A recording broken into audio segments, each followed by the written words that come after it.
Sehingga sekalian saya muliakan, menjemput rahmat di bulan penuh berkah. Ini judulnya nih.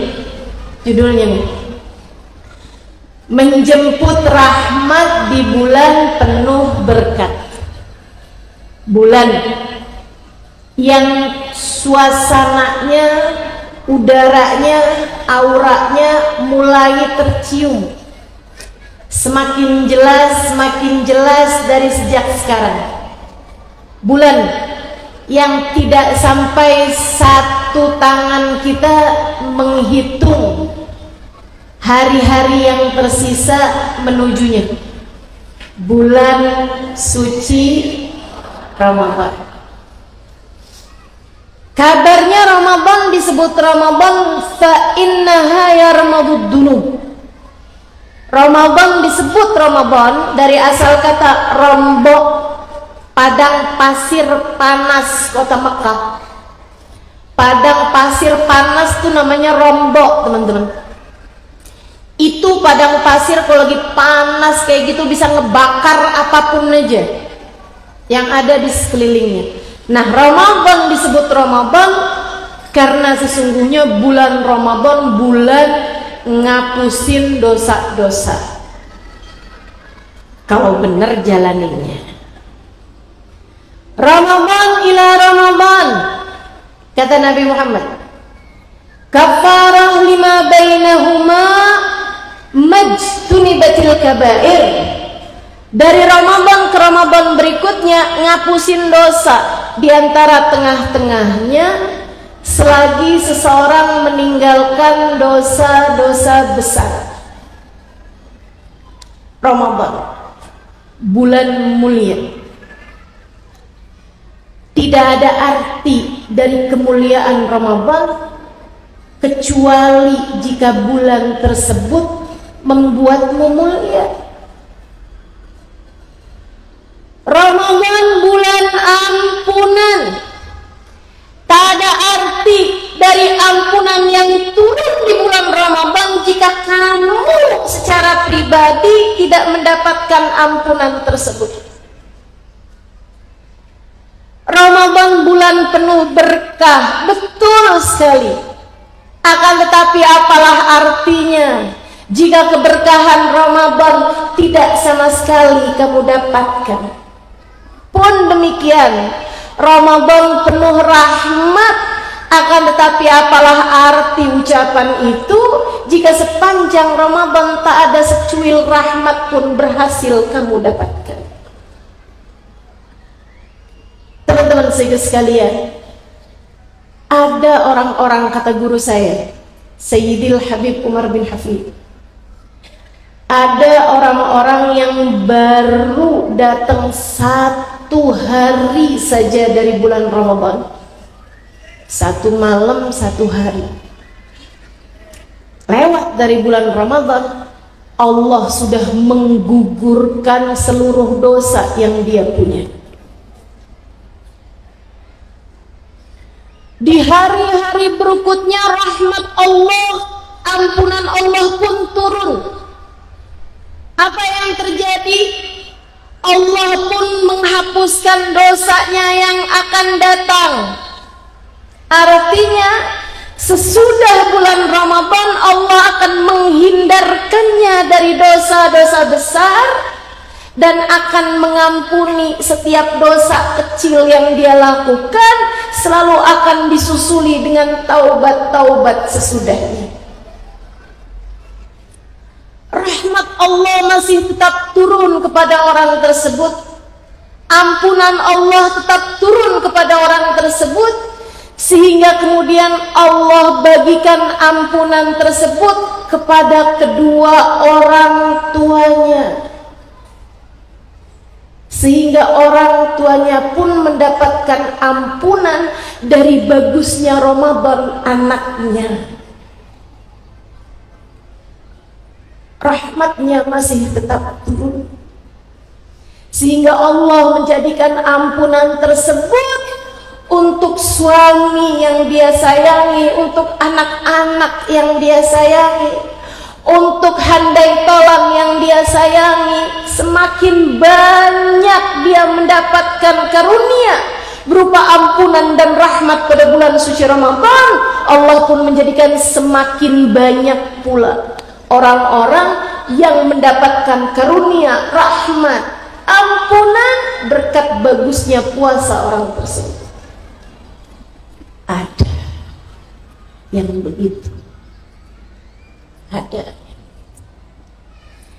Ada juga yang baru dapetin ampunan di hari-hari terakhir Ramadan. Ada juga yang baru mendapatkan rahmat di penghujung Ramadan. Akan tetapi ada pula, jangan sampai kita menjadi salah satunya orang-orang yang di saat datang bulan suci Ramadan seperti bulan-bulan yang lain, malaikat tetap menuliskan dosa-dosanya yang tidak terhenti, dan malaikat rahmat yang mencatat amal perbuatannya semua ditolak oleh Allah Subhanahu wa ta'ala karena keadaannya yang tidak siap atas datangnya rahmat di bulan suci Ramadan. Adakah kamu termasuk di dalamnya? Bagian yang mana kamu kira-kira yang berbahagia dengan rahmat, yang berbahagia dengan ampunan, yang berbahagia dengan tiket pembebasan dari api neraka, seperti yang diceritakan oleh baginda Nabi besar Muhammad, awaluhu rahmah wa awsatuhu maghfirah wa akhiruhu itqun minan nar. 10 hari yang pertamanya berisi rahmat, 10 hari yang sesudahnya berisi ampunan, dan 10 hari yang terakhir berisi tiket-tiket pembebasan dari api neraka. Adakah kamu termasuk di antara yang mendapatkannya, ataukah na'udzubillah, humma na'udzubillah, Ramadanmu hanya akan mencoreng mukamu, Ramadanmu hanya akan membuatmu menangis di akhirat nanti, Ramadanmu hanya akan menjadi seperti Ramadan yang silam. Tak ada rahmat yang kamu dapatkan, tak ada ampunan yang berhasil kamu raih, dan tak ada tiket-tiket bebas dari api neraka. Kenapa? Karena kamu adalah salah satu dari 2 orang. Yang pertama, orang yang terhalang dari rahmat yang turun pada bulan Ramadan, dan orang yang seperti ini tak akan pernah juga mendapatkan rahmat pada bulan-bulan yang lain. Ibarat musim Ramadan itu musim hujan rahmat. Musim hujan rahmat. Jika dalam sebulan turun hujan rahmat dan kamu tidak berhasil mendapatkan rahmat tersebut barang setetes pun, adakah kamu berhak mendapatkan rahmat pada bulan-bulan yang lain? Ramadan musim hujan aja misalnya dia nggak dapat air. Adakah orang semacam ini akan dapat air pada musim-musim kemarau? Susah banget. Dia orang yang terhalang dari rahmat, atau yang kedua, karena tidak pernah menjemput rahmat tersebut. Walaupun hujan deras kayak gimana, kalau kamu nggak keluar rumah, kamu nggak nadah air, kamu nggak hujan-hujanan, ya kamu tetap kekeringan. Kurang lebih begitu, teman-teman. Ada orang nadah air bawa keluar tapi nggak dapat juga airnya. Kenapa? Embernya dipasang kebalik. Tempat air yang dia buat nadah dipasang dengan pakai tutup, pakai penghalang yang nggak bisa Demikian pula dengan orang-orang tertentu yang Allah halangkan dari rahmatnya Allah di bulan Ramadan ini. Siapa mereka? Nabi Muhammad bercerita, ada mahrum min rahmat Ramadan. 4 kelompok orang ini nggak akan pernah bisa dapat rahmatnya Allah di bulan Ramadan. Siapa mereka? Yang pertama kata Nabi, mudminul khamr, pecandu minuman keras, pecandu narkotika.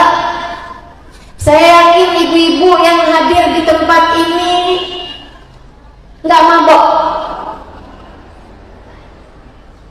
Yakin saya, paling mabok gara-gara lagi ngidam, atau mabok karena jalannya dari tadi malam. Sekarang ngelihat saya kayak belingan gitu dia. Kok ustazah tetap jadi 3, jadi 5? Karena kamu lagi mabok tuh ya. Mabok kurang tidur. Sehingga sekalian, kita hanya perlu mendoakan semoga anak cucu kita, suami menantu kita, semoga dijauhkan dari yang haram ini, insya Allah. Amin. Serem teman-teman, serem. Zaman tambah akhir nih, barang-barang haram gerilyanya cepet banget. Makanya emang jangan pernah berhenti doa.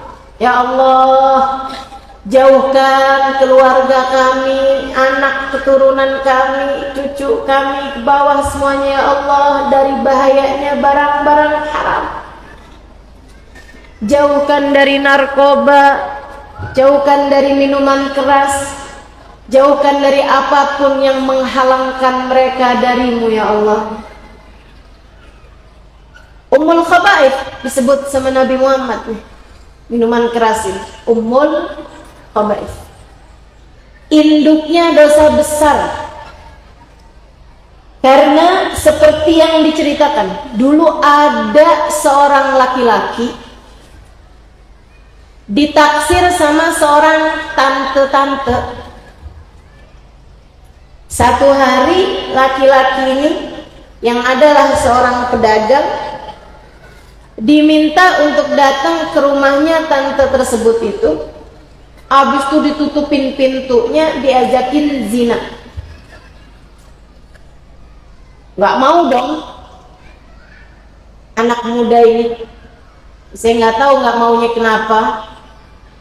Apa karena emang takwa atau karena ceweknya kurang cantik. Ala kulli hal dipenjara sama si perempuan ini, nggak dikasih makan, nggak dikasih minum.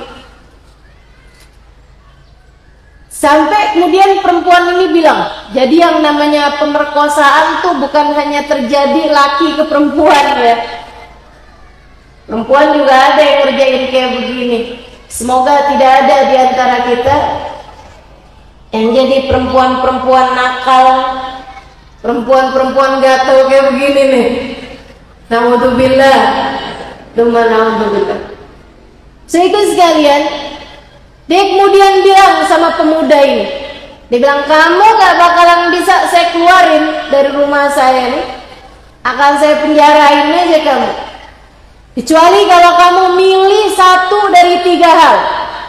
Kamu zina sama saya, kita main-main, atau kamu bunuh anak kecil ini, masukin, bawa anak kecil, kasihin pedangnya di situ, atau kamu minum segelas khamr, segelas minuman keras. Si pemuda ini mikir nih, zina, dosanya dirajam, neraka beneran nih. Bunuh anak kecil, nauzubillah, kayak apa nih dosanya nih. Minum minuman keras, kayaknya boleh-boleh lah. Jadi dia bilang, ya udah dah, saya minum aja dah. Tuangin segelas, dia minum. Gak pernah mabok sebelumnya, gampang telernya.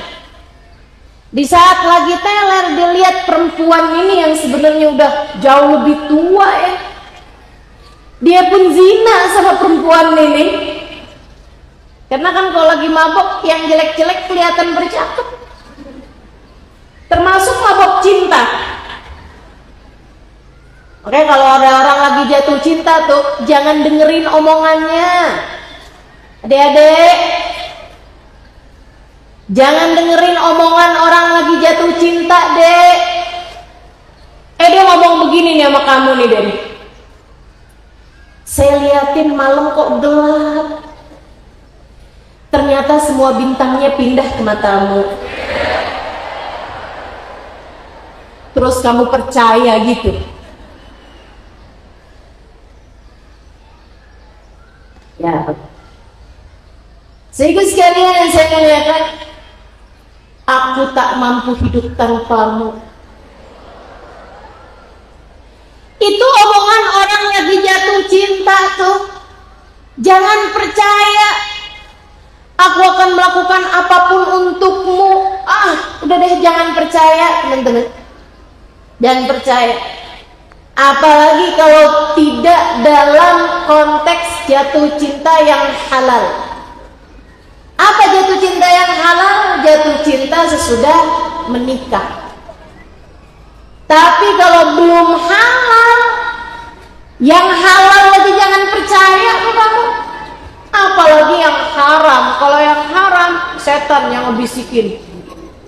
Bangkanya ada tuh ceritanya orang pacaran di kuburan. Biasa-biasa lewatin kuburan kabur. Ini bisa-bisanya pacaran di kuburan, pegangan tangan di kuburan. Apa nggak takut dipegang yang lain?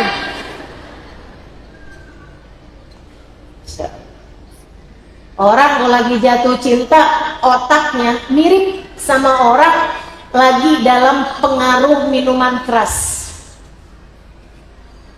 Sehingga sekalian, jadi ngelihat yang jelek-jelek cakep semua. Kata Allah, zayyana syaitan lahum a'malahum. Setan ngehias-hiasin, setan dandanin, sehingga yang jelek kelihatannya cakep.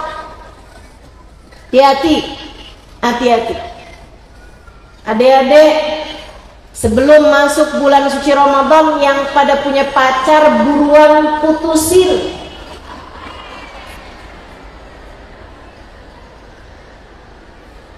Buruan putusin. Kamu bisa jadi dianggap sebagai mudmin, sebagai orang yang kecanduan cinta, kecanduan dia, sampai ngelihat apaan aja inget dia, lihat donat inget dia,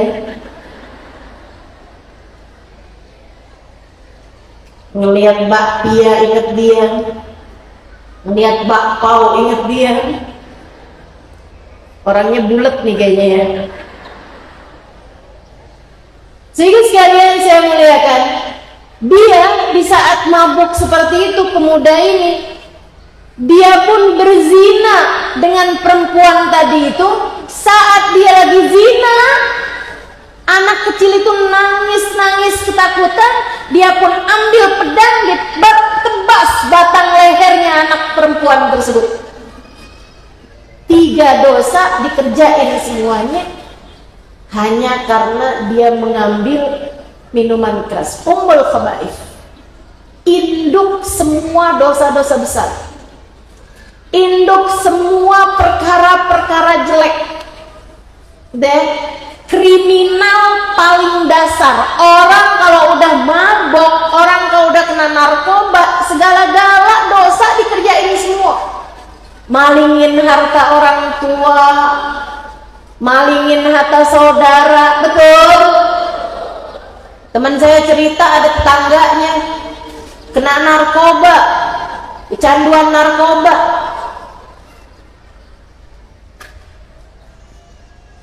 Apa tuh namanya? Rice cooker emaknya dia ambil, dijual, ada nasinya di dalamnya. Adeknya mau sarapan, mah nasinya mana mah? Ada dong di sana. Di mana mah? Di rice cooker kayak biasanya. Agak ada mah.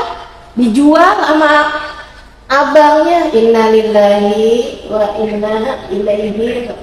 Kita doakan, mudah-mudahan negeri kita ini Allah Subhanahu wa taala jaga, umat Islam semoga semuanya dijauhkan dari narkoba.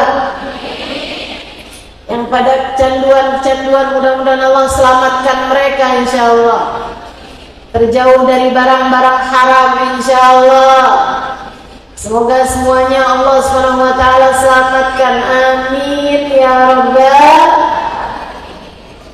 Kalau ada orang biasa minuman keras, biasa narkoba misalnya, datang bulan suci Ramadan, gua enggak minum dah selama bulan Ramadan. Ntar kalau habis lebaran sih ya gua minum lagi. Gua selama bulan Ramadan nggak make dah. Ntar kalau habis lebaran pakai lagi. Itu puasanya semua ditolak Allah SWT. Terawihnya kalau dia terawih nggak diterima semua. Quran kalau dia baca nggak diterima semua.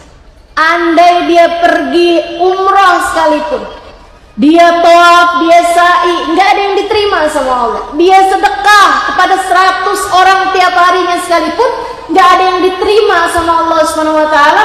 Allah seakan-akan berkata, aku memintamu meninggalkan yang mubah. Bagaimana mungkin kamu tetap berniat mengerjakan yang haram? Yang mubah saja aku suruh tinggalkan, yang halal saja aku suruh tinggalkan. Bagaimana mungkin kamu tetap berniat untuk mengerjakan yang murni? Allah Subhanahu wa taala semoga selamatkan semuanya. Amin. Yang kedua, teman-teman saya sekalian, yang enggak bisa dapat rahmatnya Allah selama bulan suci Ramadan, aqlil walidain, anak yang durhaka sama orang tua. Baik orang tua perempuan, ibu ataupun orang tua laki-laki, ayahmu. Jangan mahma amilt, kamu mau ngerjain apa aja di bulan Ramadan, wa in sumti wa gumti, walaupun kamu puasa di waktu siang, tarawih di waktu malam, walaupun kamu baca Al-Quran setiap 3 hari khatam, jika orang tuamu tidak ridha padamu, Allah tidak akan ridha padamu. Sebab Allah menjadikan keridhaannya terletak pada keridhaan orang tua. Allah jadikan murkanya terletak pada kemurkaan orang tua. Maka teman-temanku sekalian, siapapun darimu yang masih pada punya ibu, masih pada punya ayah, yang masih ada umi, masih ada abah, siapapun darimu yang masih ada mama, masih ada papa, siapapun darimu yang masih pada punya orang tua, yuk, biar pantas puasa kita diterima sama Allah. Tiketnya adalah dengan ridhonya orang tua. Masuk bulan suci Ramadan, kamu memasukinya dengan kunci keridhaan orang tua untuk hidup. Jangan sampai rahmat Allah terhalang padamu hanya karena ketidakridhaan orang tua.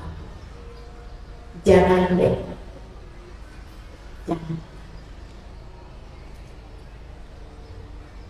Minta ridho yang serius, minta ampun yang serius, minta maaf yang serius. Yang nggak serius gimana? Ma, kalau saya ada salah maafin ya ma. Mama juga jangan lupa, mama juga ada salah sama saya. Nggak gitu cara. Orang tuamu buat orang lain mungkin bukan siapa-siapa, akan tetapi di mata Allah beliau adalah orang paling keramat dalam hidupmu. Ini kalau bulan Sya'ban rame-rame orang pergi ziarah ke makam para wali, bagus, boleh aja. Tapi jangan lupa di rumahmu tuh ada orang yang lebih keramat daripada wali manapun untuk dirimu. Bahkan ketika seseorang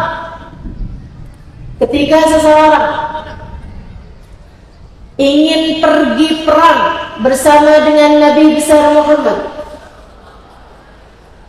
ia datang kepada Nabi dan berkata, "Ya Rasulullah, inni uridu an mujahid fi sabilillahi ma'ak." Wahai Rasul, aku ingin berjuang di jalan Allah, pergi perang bersama denganmu. Akan tetapi di rumah saya punya ibu, saya anak satu-satunya yang merawat ibu saya. Bagaimana pendapatmu wahai Rasul? Nabi nggak suruh cari orang buat jagain ibu kamu. Adakah adiknya atau siapa buat jagain ibu kamu, perempuan mungkin? Enggak. Nabi Muhammad bilang, "Idzan fafiha fajahid." Idzan fafiha fajahid. Kata Nabi, kalau begitu kepada ibumu berjuanglah kamu. Kepada ibumu berjuanglah kamu. Saudara sekalian, saya muliakan, nilainya tinggi di mata Allah. Nilainya tinggi di mata Allah. Orang tuamu, saudara sekalian, orang tua. Kita tidak bisa memilih dari orang tua macam apa kita lahir di atas muka bumi ini. Jadi kamu nggak bisa bilang orang tua yang keramat itu mungkin orang tua yang soleh, waliullah, kiai, ulama, ajengan. Masalahnya nih, bapak saya sholatnya aja masih bolong-bolong, ibu saya boro-boro mau tahajud, nutup aurat aja masih belum rapi. Apakah dia punya keramat bagi saya? Iya, teman-teman saya sekalian, iya. Ibumu adalah seseorang yang memiliki nilai di sisi Allah Subhanahu wa taala. Wasainal insan biwalidayhi. Kami berpesan kepada semua anak manusia untuk berbuat baik kepada ibunya. Saudara sekalian, saya muliakan, ibu saya 3 bulan yang lalu meninggal dunia. 4 bulan yang lalu meninggal dunia. Umi saya. Azan ya? Marhaban bil qaili adlan. Belum. Azan. Marhaban bisalati azan. Marhaban.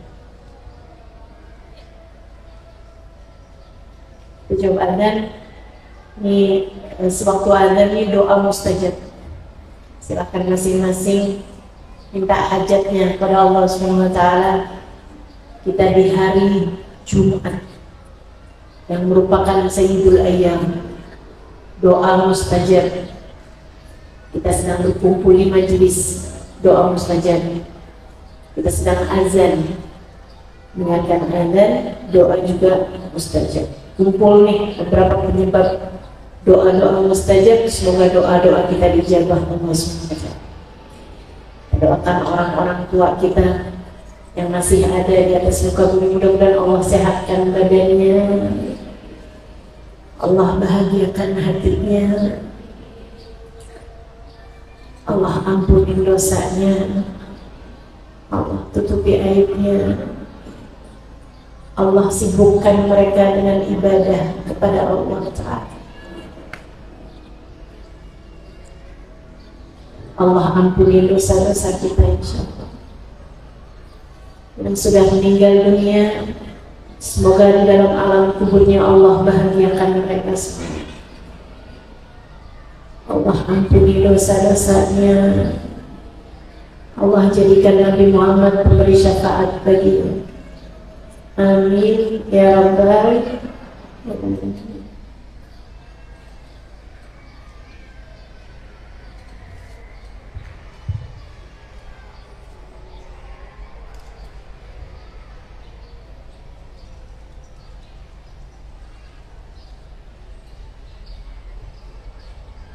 لا إله إلا الله الحمد لله رب العالمين اللهم صل على سيدنا محمد وعلى آل سيدنا محمد اللهم رب هذه الدعوة التامة والصلاة القائمة آت سيدنا محمدا الوسيلة والفضيلة والشرف والدرجة العالية الرفيعة وابعثه المقام المحمود الذي وعدته إنك لا تخلف الميعاد يا أرحم الراحمين رب اغفر لي ولوالدي رب اغفر لي ولوالدي رب اغفر لي ولوالدي رب اغفر لي ولوالدي رب اغفر لي ولوالدي وارحمهما كما ربياني صغيرا صلى الله على سيدنا محمد وعلى آله وصحبه وسلم والحمد لله رب العالمين.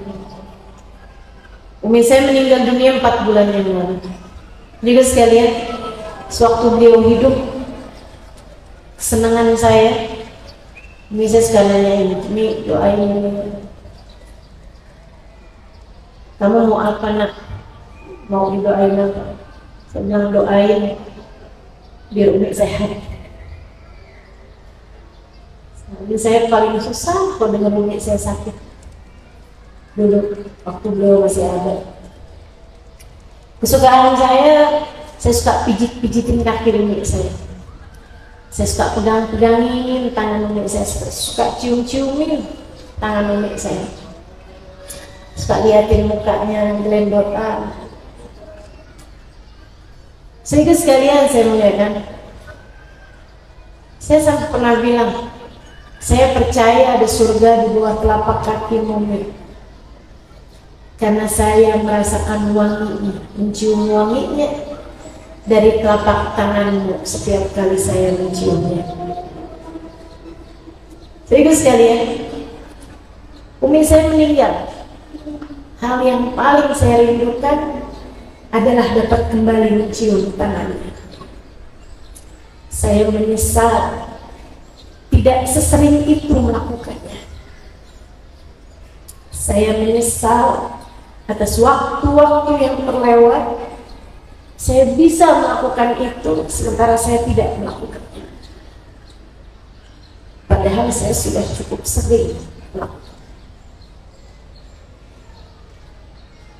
Saya yang melakukan saja menyesal karena kurang sering melakukannya.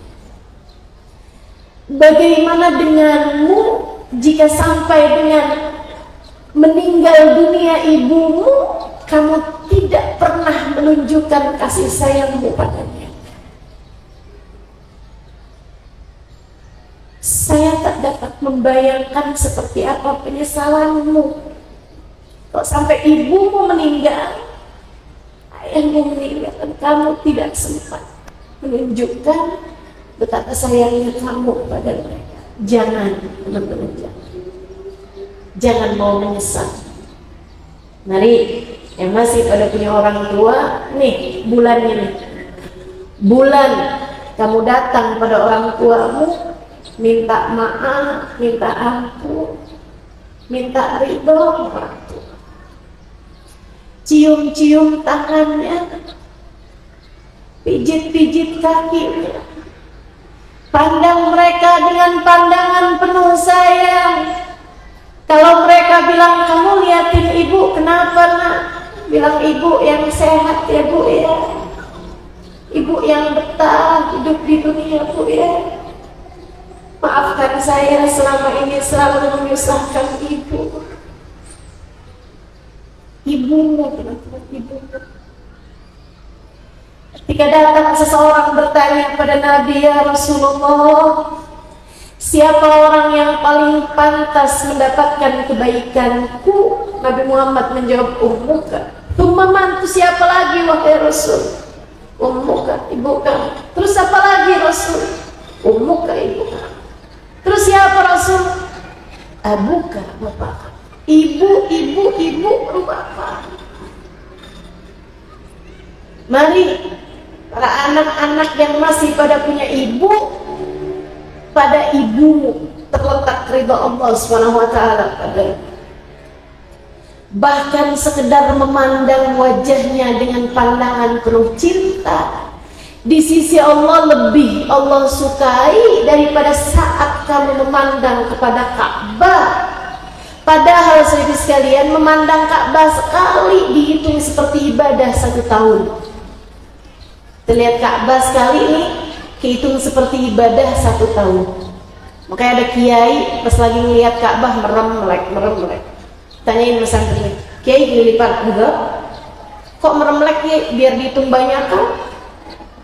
Kata Nabi, lihat Ka'bah sekali kayak ibadah setahun. Jadi sekali setahun, 2 tahun, 3 tahun, 4 tahun gitu. Kita jauh lihat Ka'bah. Kita jauh mau berangkat ke Mekah.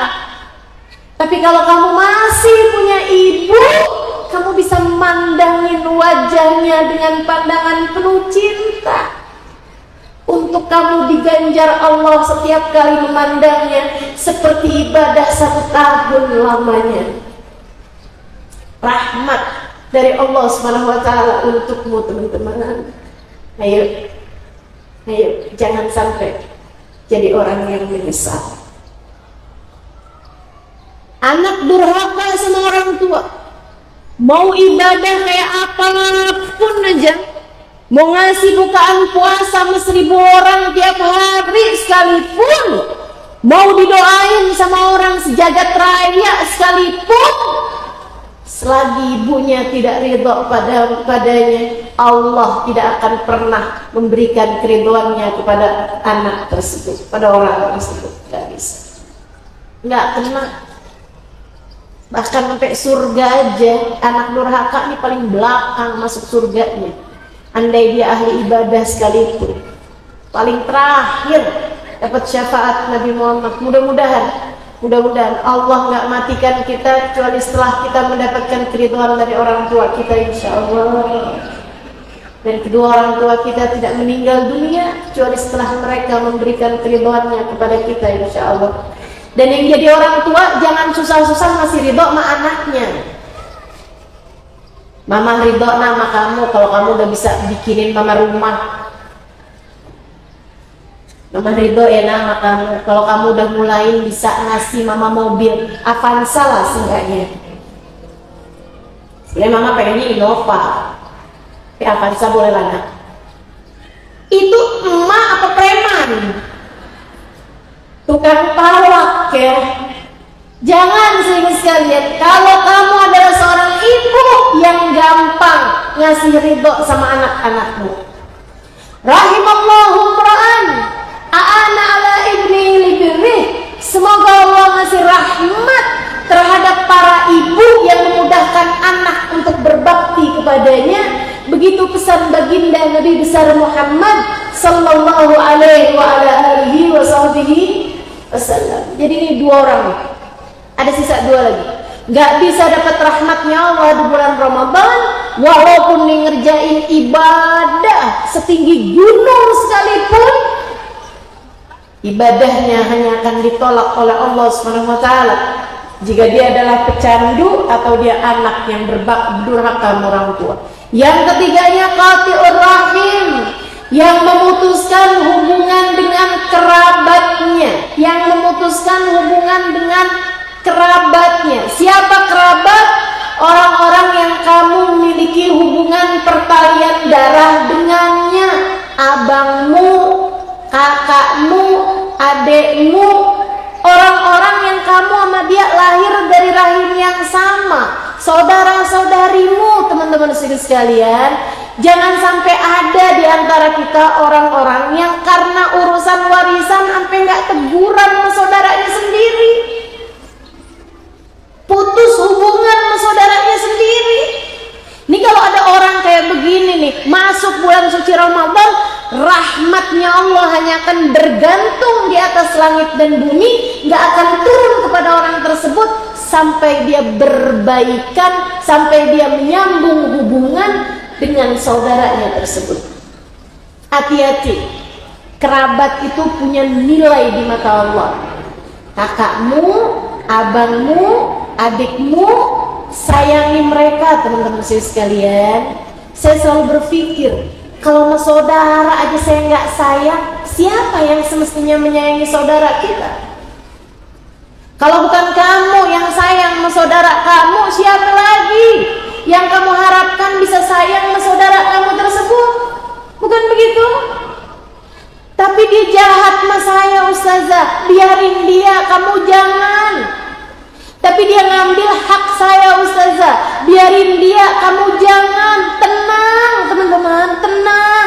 Yang ngasih rezeki cuma satu, namanya Allah subhanahu wa ta'ala.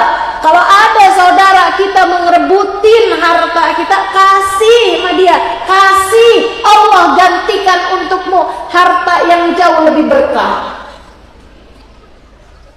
Allah akan gantikan untukmu harta yang jauh lebih berkah. Rahim, kalau kamu sambung, kerabat, kalau kamu sambung, teman-teman sekalian, Allah akan panjangkan umurmu, Allah akan berkahi hartamu, Allah akan mudahkan urusanmu. Itu janji Allah yang disampaikan sama Nabi besar Muhammad sallallahu alaihi wa ala alihi wasallam.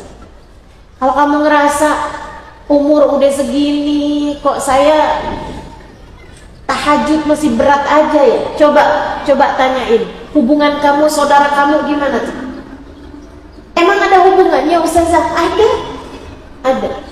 Sebab kata Nabi Muhammad, innar rahim yata'allaq tahtal arsh. Sesungguhnya kekerabatan kakak adik, terutamanya anak-anaknya kakak-kakak kita, ponakan, anak-anak adik kita, ponakan, sama saudara-saudaranya orang tua kita, paman bibi kita. Itu teman-teman saya sekalian yang enggak batal wudu antara kita sama dia, itu namanya rahim, kerabat.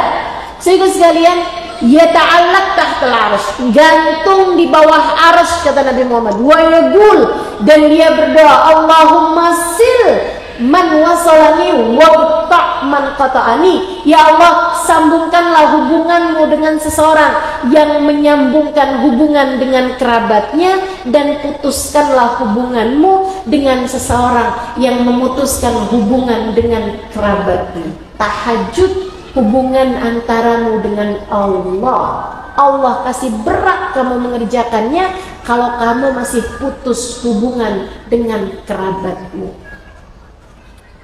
Yo, pulang dari sini diinget-inget, ada nggak saudaranya yang putus hubungan?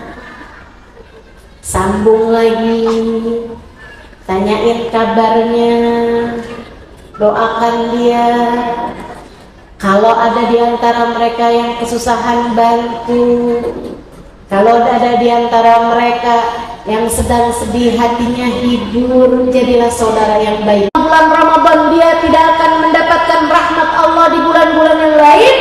Kata Nabi Muhammad, 4 kelompok orang ini: pertama, mudminul khamr; kedua, anak yang durhaka sama orang tua; ketiga, yang memutuskan hubungan dengan kerabat; dan yang keempatnya, al-musyahil alladhi bainahu wa baina akhihi al-mu'min syahna, yaitu seseorang yang masih menaruh dendam dan permusuhan di dalam hatinya kepada seseorang dari hamba Allah Subhanahu wa taala yang beriman. Lihat hatimu, teman-teman. Siapa orangnya yang di dalam hatimu kamu masih belum bisa memaafkan dia? Saat ini juga, gak usah tunggu entar-entar, saat ini juga kamu belajar untuk bilang, berusaha buat bilang, tahan hawa nafsumu, sampaikan, ya Allah, saya sudah memaafkan dia. Tapi ustazah dia nyakitin banget. Saya mah nggak banyak ustazah, cuman ada satu aja. Saudara sekalian, satu aja itu menghalangkanmu dari turunnya rahmatnya Allah kepadamu. Saya sarankan padamu, bukan buat dia, bukan, untuk dirimu sendiri. Sayangi dirimu, maafkan siapapun yang pernah berbuat salah padamu. Ayo belajar, maafin. Dia udah nyakitin saya ustazah, nyakitin banget. Kayak apa nyakitinnya? Suami saya biarpun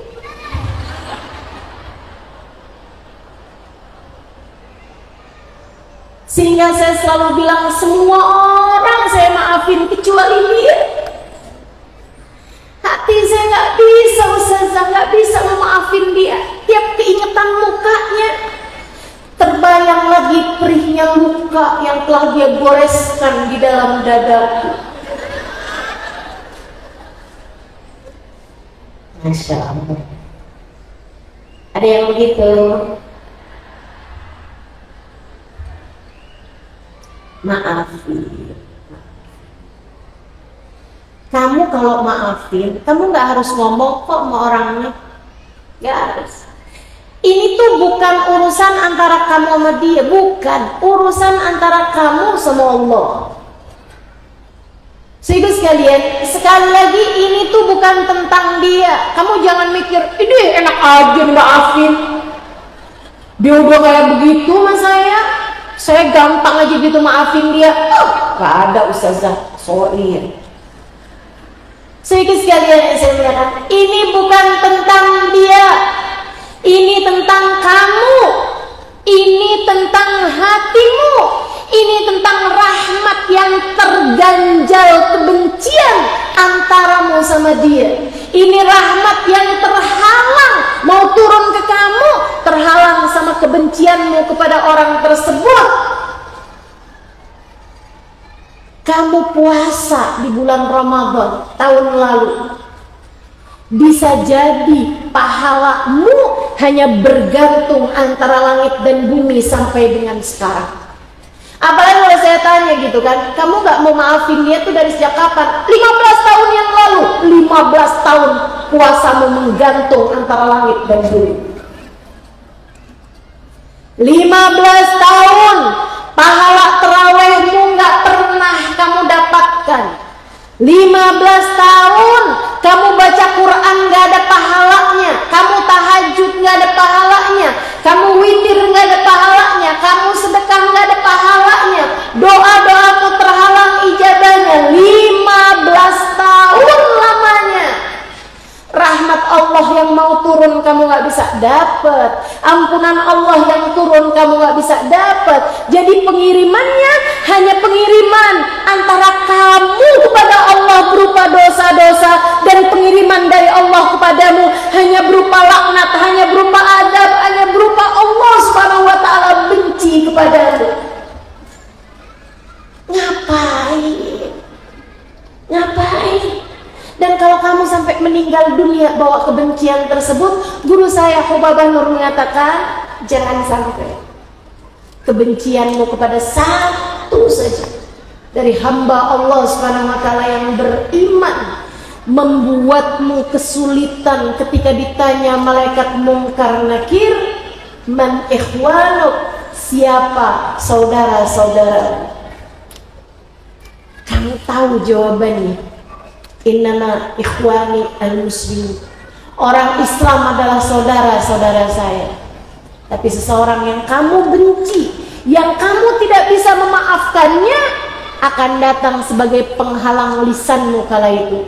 Bohong ya Allah, dia tidak mempersaudarakan orang Islam. Saya orang Islam, tapi dia tidak pernah memaafkan kesalahan saya. Dia tidak pernah menganggap saya sebagai saudaranya. Sebaliknya, dia selalu menganggap saya sebagai musuhnya. Buat apa kamu rawat dendam sebegitunya? Jangan sampai kenikmatan dirimu, karunia dirimu terhalang seseorang yang kamu benci, teman-teman. Terhalang seseorang yang kamu benci. Ini baru nih kalau saya bilang enak aja, ngapain saya udah bikin kebaikan-kebaikan, pahala-pahala terhalang sama dia.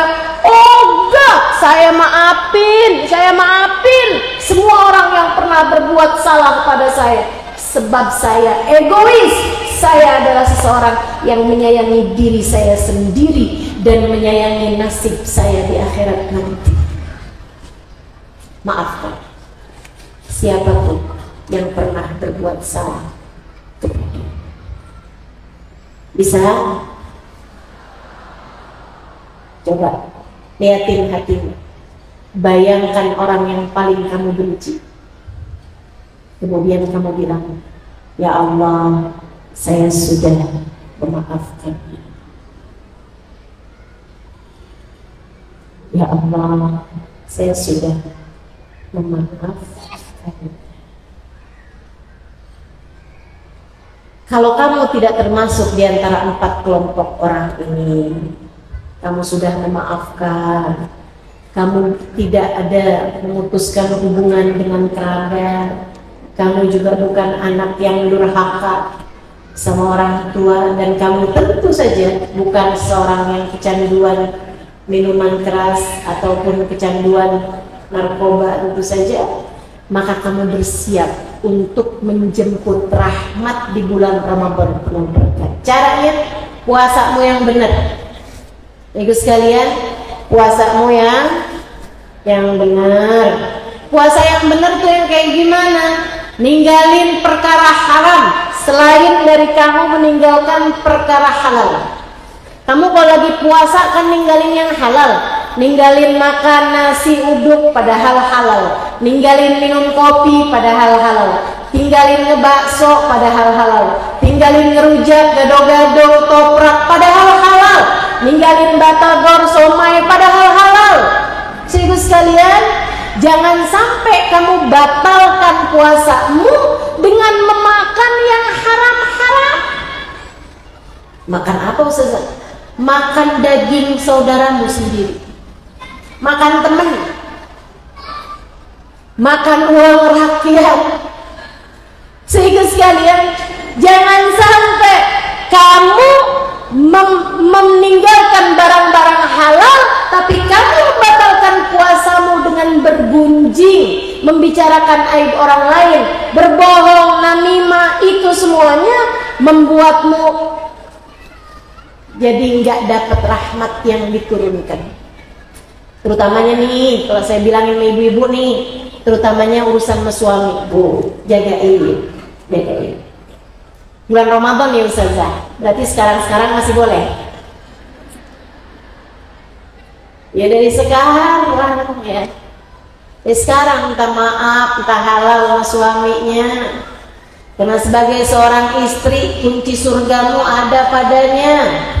Yang baik-baik sama suami, takutnya ntar kuncinya dihilangin, ntar kuncinya dia telan, susah nyarinya. Yang baik-baik sama suami, jangan didebat, jangan dimarahin, jangan diomelin. Batal puasa kamu teman-teman, batal puasa kamu. Man lam yada' siyamu an qawli zur wal amal bih falaysa lillahi hajah fi an yada' ta'ama wa syaraba. Siapa yang puasa tidak dapat membuatnya meninggalkan ucapan keji ataupun perbuatan keji, maka Allah nggak perlu sama dia meninggal makanan dan minumnya. Puasanya dilepeh sama Allah Subhanahu wa ta'ala. Jangan. Ya, jagain suami kamu, anak-anak kamu yang baik-baik selama bulan suci Ramadan. Insya Allah. Jangan bohong. Jadi kalau kamu lagi nyuci baju suami, nemuin duit, terus suami nanyain, kamu lihat gak uang saya di saku? Ya udah bilang aja, Bu, Jangan kamu jawab gini, ntar ya nanyanya habis terawih. Udah puasa nih, udah kelar puasa. Sama aja. Waktu tuh kalau berlipat ganda pahalanya, karena bulan suci Ramadan, ibadah-ibadah berlipat ganda. Itu kalau ngerjain dosa juga berlipat ganda, hati-hati. Apalagi kalau ngepasin malam Lailatul Qadar. Wah, luar biasa benar tuh. Kamu sekali ngomelin suami pas nepatin Lailatul Qadar seperti ngomelin suami 1000 bulan. Dilipat gandakan soalnya, amal perbuatan berlipat ganda, dosa-dosa pun juga berlipat. Ya, mau benar kita, insya Allah, mudah-mudahan. Banyakin baca Quran, sibuk-sibukin diri ibadah pada Allah. Saya kasih tahu 3 rumusan, katanya Habib Muhammad bin Abdul Haddad, siapa yang ngerjain 3 hal ini pasti dapat Lailatul Qadar. Emangnya ada apa Lailatul Qadar? Khairun min alfi, lebih baik daripada 1000 bulan. Artinya lebih baik daripada ibadah 83 tahun, teman-teman. Umur kita belum tentu nyampe 83 tahun. Tapi kalau kita ngerjain malam tersebut 1 malam aja, itu udah langsung berlipat ganda seperti mengerjakan hal tersebut 83 tahun. Katanya Habib Muhammad bin Abdul Haddad, siapa yang ngerjain 3 hal ini, Allah akan karuniakan padanya Lailatul Qadar. Yang pertama, berpuasalah dari yang haram sebagaimana kamu telah berpuasa dari makanan dan minuman selama puasa, selama dari subuh sampai maghrib. Nah, sepanjang bulan Ramadan tinggalin yang haram-haram. Gak usah ngomongin orang selama Ramadan. Jangan pernah bohong selama Ramadan. Gak usah nonton tayangan-tayangan yang diharamkan Allah selama bulan suci Ramadan, ya. Jangan ngata-ngatain orang, jangan marah-marahin suami, jangan jewer anak nih. Semuanya nih insya Allah mudah-mudahan Allah amalkan, Allah jadikan kita mampu mengamalkannya. Tinggalkan yang haram-haram selama bulan suci Ramadan, jangan pernah kerjain. Yang kedua, katanya beliau, yang keduanya, jangan tinggal sholat tarawih.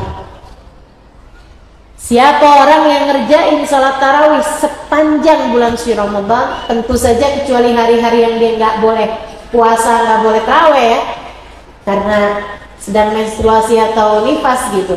Tapi selain daripada itu, kalau orang nggak ninggal tarawih, insya Allah Lailatul Qadar didapat.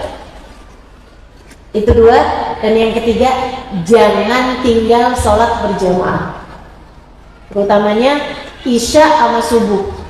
Selalulah kerjakan dengan berjamaah. Kalau bisa sepanjang Ramadan jangan tinggal sholat berjamaah. Kalau kamu kerjain 3 hal itu, insya Allah datang Lailatul Qadar, kamu berhak mendapatkannya, kamu termasuk di antara orang-orang yang meraihnya. Orang tuh kalau dapat Lailatul Qadar, 1, amal ibadahnya berlipat ganda. 2, doanya mustajab. Doanya mustajab, teman-teman. Doanya mustajab. Orang kalau doa pas nepatin Lailatul Qadar, doanya mustajab. Kemudian yang ketiga, teman-teman sekalian yang saya muliakan, Lailatul Qadar itu kamu akan mendapatkan amin dari para malaikat, rahmat dari Allah Subhanahu wa taala, istighfar dari para malaikat-malaikatnya Allah, sebagaimana Allah ceritakan, tanazzalul malaikatu ruhu fiha bi rabbihim min kulli amrin Kemudian saudara sekalian yang saya muliakan, dan yang ini spesial nih, sesuatunya agak-agak indah ya, bukan agak ya, tapi indah. Katanya Nabi Muhammad, siapa yang mendapat Lailatul Qadar, malaikat akan mengusap dadanya, kayak semacam diucapin selamat. Istalamahu Jibril, dia diucapin selamat sama malaikat Jibril. Tapi Jibril ngucapin selamatnya enggak yang disalamin gitu, enggak, tapi diusap dadanya sama malaikat Jibril. Selamat kamu dapat Lailatul Qadar, selamat kamu dapat Lailatul Qadar. Saudara sekalian saya muliakan, kata Nabi Muhammad, manistalamahu Jibril, siapa orang yang diselamatin sama malaikat Jibril, yang dipegangin dadanya, yang usapin dadanya sama malaikat Jibril, yajid burdahu hatta sabah, dia akan mendapatkan kedamaian hatinya sampai besok paginya. Tapi kamu jangan cari-cari, kayaknya saya lagi diusap malaikat Jibril, main gitu rasanya. Nah gitu, nggak usah cari-cari begitu ya. Yang penting mudah-mudahan kita dapat. Cirinya apa? Orang yang dapat Lailatul Qadar itu nggak terlalu tertarik lagi sama dunia. Ini ciri paling kelihatan. Yang asal-asalnya tuh kayaknya otaknya dunia mulu. Kalau habis dapat Lailatul Qadar, otaknya nggak terlalu dunia, teman-teman. Kayak yang dikasih iya, nggak juga nggak apa-apa gitu. Hatinya lebih mudah damai. Kalau suami lagi teleponan, suami lagi WhatsAppan, nggak yang panjang bener telinganya, panjang bener matanya, nggak gitu ya. Jadi berkurang cintanya terhadap dunia, mau itu kepada harta, tahta, ataupun cinta manusia, dan bertambah keinginannya terhadap akhirat, sebab mereka adalah orang-orang calon-calon penghuni surga yang telah meraih Lailatul Qadar, insya Allah. Mudah-mudahan dah semua yang dijanjikan pada bulan suci Ramadan kita berhasil mendapatkannya. Mudah-mudahan kita semua berhasil menjemput rahmat Allah di bulan penuh berkat ini, insya Allah. Semoga saja semua di antara kita Allah jadikan badan kita sehat, biar bisa ngerjain puasa Ramadan dengan nikmat, tanpa ada halangan apapun. Pikiran kita juga Allah sehatkan, sehingga kita dapat menjalankan puasa Ramadan dengan lancar, dan mudah-mudahan Allah sehatkan hati kita. Semoga kita semuanya memasuki bulan suci Ramadan dengan penuh kesiapan hati, insyaallah, kesiapan perasaan, insyaallah, menjemput rahmat-rahmatnya Allah Subhanahu wa taala di bulan penuh berkah. Ala hadhihi niyyah wa bi kulli niyatin salihah jami'ah syamilah ila hadratin Nabi Muhammad sallallahu alaihi wa ala alihi wa sahbihi wasallam. Al-Fatihah. Bismillahirrahmanirrahim. Alhamdulillahirabbil alamin. Arrahmanirrahim. Maliki yaumiddin. Iyyaka na'budu wa iyyaka nasta'in. Ihdinas siratal mustaqim.